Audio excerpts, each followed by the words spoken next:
올바 코레일이 이렇게 일하다가 누가 죽어도 이상하지 않은 열악하고 노후한 시설을 관리도 없이 지금까지 수십 년간 방치해놓고 이번 사고 원인을 노동자 탓으로 돌리고 있는 모습이 제가 굉장히 참담한데요.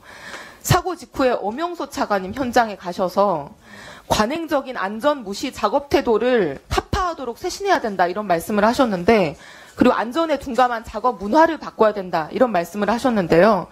이런 현장에서 노동자들 일하도록 해놓고 무슨 작업 태도를 어떻게 바꾸라는 겁니까?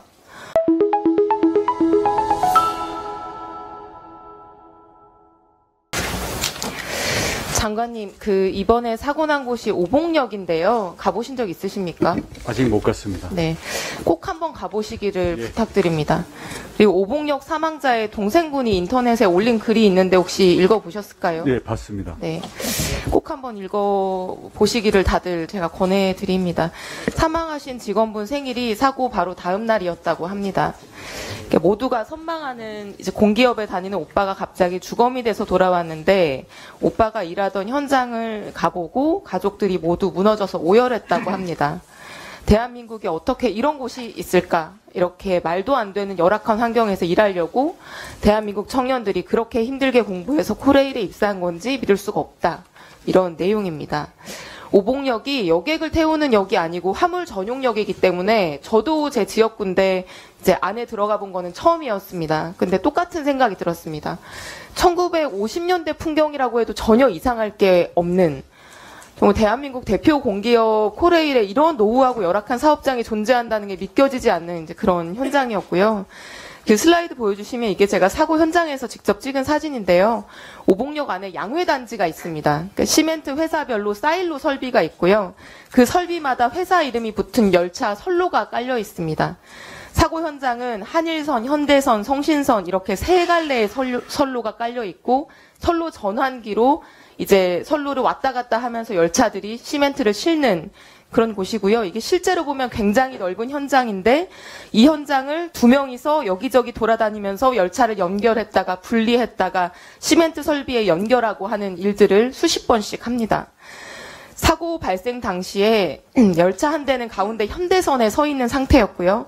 다른 작업자 한 명은 왼쪽 한일선 끝에 가서 열차가 들어오길 기다리고 있었고, 돌아가신 분은 이 사진에는 나오지 않는 앞쪽 위치에 있는 수동 선로 전환기 버튼을 직접 누르고 성신선 끝쪽에서 작업을 하기 위해서 급하게 이동을 하다가 열차에 치여서 사망을 하셨습니다. 원래 이 왼쪽 한일선으로 열차를 보내기 위해서 이분이 선로 전환기 버튼을 누른 건데, 왜인지 이게 전환이 되지 않았고, 그 때문에 열차가 왼쪽으로 가지 않고 성신선으로 들어와 버려서 이제 재해자분이 참변을 당하시게 된 것입니다. 근데 물론 이거는 모두 추측일 뿐입니다. 왜냐하면 이 위험하고 넓은 야드에 CCTV가 한 대도 없습니다. 이 사고 현장을 촬영하는 CCTV가 한 대도 없습니다. 노조도 유족도 지금 입을 모아서 얘기하는 게요. 3인 1조로 딱 한 사람만 더 있었어도 이 사고는 절대 벌어지지 않았을 거다. 그리고 열차 선로 옆에 인도 공간만 제대로 있었어도 이 사건 절대 발생하지 않았을 거다. 이렇게 말씀하시고 있고요. 사고 현장 직접 본 입장에서 저는 100% 동의합니다. 이게 만일 3인 1조였다면 이 사진에 보이지 않는 앞쪽 선로 전환기에 한 사람이 고정 배치되어 있었을 수 있고, 선로 전환이 제대로 돼서 계획대로 철도가 이동하는지 열차가 이동하는지 확인할 수 있었을 거고, 나머지 두 명의 동선도 짧아지기 때문에 열차 속도 따라가려고 급하게 뛰어가거나 이동할 필요가 없었습니다.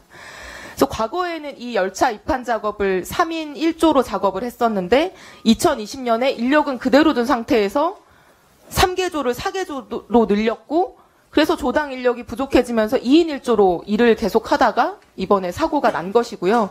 저는 변명의 여지 없이 이 노조의 계속된 인력 충원 요구를 무시하다가 발생한 참변이라고 생각을 합니다. 그리고 선로 옆에 충분한 보행 공간이 있었으면 이 사망자가 선로 위에서 사고를 당할 이유가 없었을 텐데요. 이걸 보시면 이 사고가 난 성신선 옆에는 보행 통로가 아예 없습니다. 선로 간격이 매우 촘촘하고 이 바로 옆에는 흙과 자갈이 울퉁불퉁 깔려 있고요. 폐선로가 나뒹굴고 있고요. 철조망에는 담쟁이 덩굴이 자라고 있어서 바깥쪽으로 바짝 붙을 수가 없습니다. 그래서 뭐 재해자가 선로가 아니라 인도에 있었으면 이번 사고 없었을 거다 누가 설명하시던데요. 여기 인도가 없습니다. 선로 옆에 걸을 수가 없습니다. 제가 걸으려고 했는데 공간이 없었습니다. 그래서 정부와 코레일이 이렇게 일하다가 누가 죽어도 이상하지 않은 열악하고 노후한 시설을 관리도 없이 지금까지 수십 년간 방치해놓고 이번 사고 원인을 노동자 탓으로 돌리고 있는 모습이 제가 굉장히 참담한데요. 사고 직후에 엄영소 차관님 현장에 가셔서 관행적인 안전 무시 작업 태도를 타파하도록 쇄신해야 된다 이런 말씀을 하셨는데, 그리고 안전에 둔감한 작업 문화를 바꿔야 된다 이런 말씀을 하셨는데요. 이런 현장에서 노동자들 일하도록 해놓고 무슨 작업 태도를 어떻게 바꾸라는 겁니까? 사실상 인도가 존재하지도 않아서 노동자들이 선로 위에 자기가 있으면 안 된다는 걸 알면서도 선로를 걸어 다닐 수밖에 없는데 무슨 문화를 어떻게 바꾸면 이런 사고가 발생하지 않는 거죠? 저는 이해가 안 되고, 장관님, 이게 문화가 아니라 수백억을 들여서라도 이런 현장을 바꿔야 되는 거 아닙니까?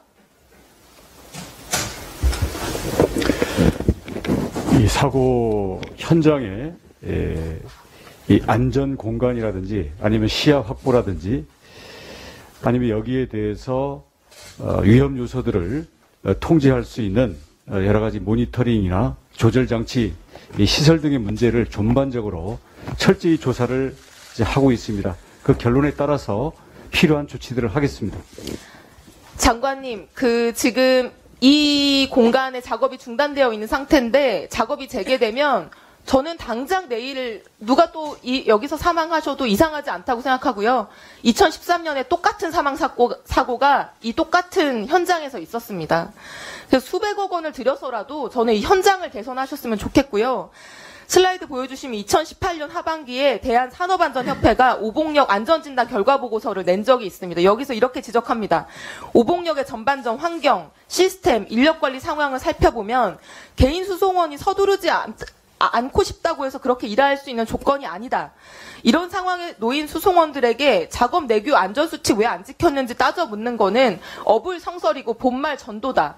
이런 보고서가 있었는데도 그냥 똑같이 인일조로 작업하다가 똑같이 CCTV도 없는, 인도도 없는 현장에서 노동자들 일하게 하다가 30대 코레일 노동자 정말 죽도록 공부해가지고 공기업 입사한 사람이 죽은 거예요. 저는 이게 관제라고 생각을 하고요.